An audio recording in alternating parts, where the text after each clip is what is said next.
Salve galera, vamos fazer um bike check da minha upinagem. Vou começar pela parte da frente. Guidão é um Trust 680mm.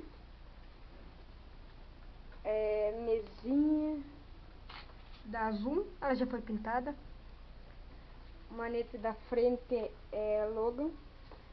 Dá pra ver? Não sei se vai dar pra ver. A pinça dianteira Schunfeng. O disco é o WG. Freio traseiro é um Shimano M446. A luvinha é Circuit. As rodas é VMAX. O trocador traseiro é um Alívio de 9 velocidades. Pneu da frente é um Xiaomi 2.70. Cadê? Aqui, 2.70. O da frente é um Joytech. Suspensão uma RSP Dirt. A roda traseira aqui VMAX. O pneu é um CST Hawk. Cassete é B9 da Shimano. Acho que não vai dar pra ver, mas é da Shimano. Cubo traseiro também de Joytech. Roda não, o disco WG também, Shimano.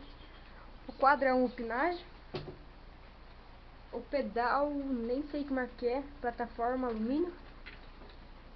Aqui galera, pode ver que aqui é um da Shimano e aqui desse lado é um WG. É porque tô com preguiça de colocar do outro lado ali, é de vagabundo. E o câmbio traseiro é um Shimano Tiagra. Correia da Shimano também. Canota da Haiwan. Banco. Dessas coisas aqui que eu não sei bem. Se vai dar pra ver. CR, alguma coisa assim que tá escrito ali. Que falta. Que nada, né? Então é isso, galera. Aqui eu parei, tá chovendo. Mas então deixa seu like, se inscreva, compartilhe com seus amigos e é nóis. Falou!